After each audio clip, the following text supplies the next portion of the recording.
আমারও হয় এরকম। নামাজ পড়তে গেলেই সব ধরনের চিন্তা ওই সময় দেখা যায়, অন্য কোনো সময় হয় না, কিন্তু নামাজ পড়তে গেলেই এই ধরনের সব চিন্তা ভাবনা চলে আসে। থেকে বাঁচতে হলে আপনাকে বাম কাঁধে, অর্থাৎ বাম কাঁধের দিকে হালকাভাবে একটু থুতু নিক্ষেপ করবে।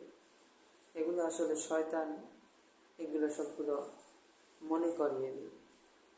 এই কারণে আপনার বাম কাঁধে হালকাভাবে ফিরে